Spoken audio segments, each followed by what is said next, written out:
Pemirsa, mengesampingkan opsi lockdown yang dinilai terlalu ekstrim, pemerintah akhirnya mengambil 3 langkah menangani corona, yakni menggelar rapid test massal, mendatangkan obat corona, serta mendirikan rumah sakit darurat di bangunan Wisma Atlet Kemayoran.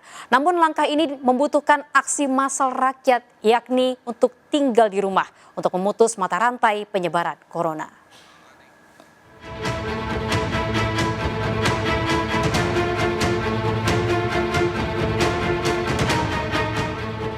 Wabah COVID-19 terus merebak di Indonesia sejak temuan pasien corona pertama diumumkan pada awal Maret 2020. Hanya dalam jangka waktu 1 bulan, pertambahan pasien corona di Indonesia terus meningkat signifikan. Data pertanggal 21 Maret 2020 kembali menunjukkan adanya peningkatan kasus COVID-19. Ada penambahan kasus baru sebanyak 81 orang. Sehingga total kasus adalah 450 orang. Kemudian ada penambahan jumlah kasus yang sudah 2 kali dinyatakan pemeriksaannya negatif, klinisnya sudah membaik dan sudah dinyatakan sembuh sebanyak 4 orang, sehingga total yang sudah bisa sembuh dan boleh pulang adalah 20 orang. Kemudian ada penambahan kasus kematian sebanyak 6 orang, sehingga totalnya adalah 38 orang. Langkah sosialisasi yang ditempuh pemerintah sejak awal merebaknya COVID-19 di Indonesia dinilai tidak lagi mampu mengurangi angka penularan virus corona. Untuk itu, pemerintah melakukan upaya pendeteksian dini sebagai langkah pencegahan penularan COVID-19. Dengan melakukan tes corona COVID-19 secara massal dengan metode rapid test. Hari ini pemerintah telah mulai melakukan rapid test sebagai upaya untuk memperoleh indikasi awal apakah seseorang positif terinfeksi COVID-19 ataukah tidak. Pemerintah juga menyiapkan obat dari hasil riset dan pengalaman beberapa negara agar bisa digunakan untuk mengobati COVID-19 ini sesuai dengan resep dokter. Obat tersebut akan sampai kepada pasien yang membutuhkan melalui dokter keliling dari rumah ke rumah, melalui rumah sakit dan puskesmas di kawasan yang terinfeksi. Perkembangan jumlah penderita positif COVID-19 sejak awal Maret 2020 menunjukkan peningkatan yang cukup signifikan.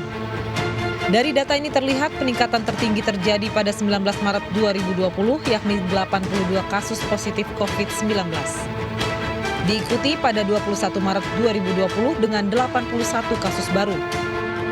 Masifnya perkembangan penderita corona di Indonesia menuai reaksi dan komentar beragam dari masyarakat. Berikut tanggapan warga terhadap penanganan corona oleh pemerintah. Menurut saya sih pemerintah kurang mampu untuk menangani dengan cepat ya, karena yang pertama untuk tenaga medisnya juga kurang, penanganannya sendiri sampai sekarang sih masih belum transparan ya menurut saya ya. Padahal setiap hari makin bertambah juga kan pasiennya. Seharusnya pemerintah sudah mengantisipasi ya untuk ya announcement ke kanan kiri gitu. Jangan pada saat udah sekarang ini udah hampir 1.000 ya kalau nggak salah ber-ODP sih. Cuman seharusnya sebelum itu gitu, jangan sekarang baru kayak panik kanan kiri. Kayaknya pemerintah Indonesia masih kurang siap ya untuk COVID ini. Padahal yang seperti kita tahu penyebarannya ini kan melalui sentuhan dan aktivitas sehari-hari itu bisa penularan gitu. Penyebaran corona membuat kepala daerah bereaksi. Di Jakarta, Gubernur Anies Baswedan akhirnya melakukan pertemuan dengan seluruh elemen pemerintah untuk menyikapi merebaknya corona yang terjadi di Jakarta. Anies meminta masyarakat untuk mengurangi aktivitas di tempat hiburan dan kegiatan belajar mengajar ditiadakan dan melakukan pembatasan pekerjaan. Lalu kami juga tadi membahas mengenai tempat-tempat hiburan, tempat-tempat di mana masyarakat bisa berkumpul. Saya menganjurkan untuk dikurangi, jauhi, lebih baik tinggal di rumah. Kebijakan untuk meniadakan kegiatan belajar. Hingga 19 Maret, Anies Baswedan melakukan pembatasan kegiatan beribadah selama 2 minggu ke depan termasuk sholat Jumat. Hal ini diputuskan bersama pengurus setiap agama untuk memutus rantai penyebaran virus corona. Kegiatan-kegiatan peribadatan yang diselenggarakan secara bersama-sama di rumah-rumah ibadah, kita menyepakati untuk ditunda hingga kondisi memungkinkan. Untuk sementara waktu kita melakukan selama 2 minggu ke depan. Wali Kota Solo FX Hadi Rudiatmo menetapkan Kota Solo pada 13 Maret menjadi kasus luar biasa. Hal ini dilakukan setelah pasien dengan pengawasan PDP meninggal di RSUD Muardi positif COVID-19. Masyarakat juga diminta untuk mengurangi jumlah aktivitas. Itu adalah Solo dinyatakan KLB Corona dan mengimbau kepada seluruh warga masyarakat untuk tidak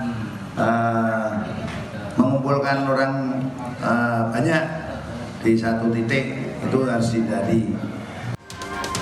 Tak hanya itu, Wali Kota Surakarta ini juga mengimbau untuk aktivitas persekolahan ditiadakan selama 14 hari. Sekolahan untuk diliburkan hari Senin, bukan diliburkan maksud saya, belajar di rumah, selama KLB ini belum dicabut. Sejak adanya penderita COVID-19 di Provinsi Jawa Barat, Gubernur Jawa Barat Ridwan Kamil memberikan reaksi yang sama dengan pemerintah daerah lainnya. Pemprov Jabar meliburkan aktivitas belajar mengajar untuk mengurangi penyebaran COVID-19 dengan menggunakan kurikulum yang sudah dipersiapkan. Jadi pemerintah Jawa Barat akan selama 2 minggu dari besok sampai 2 minggu berikutnya akan menyekolahkan anak belajar di rumah dengan kurikulum yang kemarin seharian kami persiapkan. Di Jawa Tengah, Ganjar Pranowo juga bereaksi cepat untuk memutus dan meminimalisir penyebaran COVID-19. Social distancing atau pembatasan interaksi sosial menjadi cara awal Ganjar melindungi warganya dari virus corona. Namun keputusan ini bisa berubah mengikuti perkembangan di kota dan kabupaten di Jawa Tengah. Kegiatan belajar mengajar libur 2 minggu. Diganti secara online. Terus kemudian yang ujian di luar Solo masih berjalan. Kalau nanti tracking ini kita lakukan menemukan, bukan tidak mungkin kita akan meliburkan secara dinamis untuk bergerak. Karena trackingnya masih berjalan terus. Pemerintah saat ini sedang berjibaku untuk melawan penyebaran virus corona. Untuk itu perlu kerja bersama, warga harus patuh atas aturan yang berlaku untuk memutus mata rantai penyebaran virus corona. Meski risiko besar mengintai, saat ini di pusat dan daerah tenaga medis terus berjuang merawat warga yang terjangkit corona.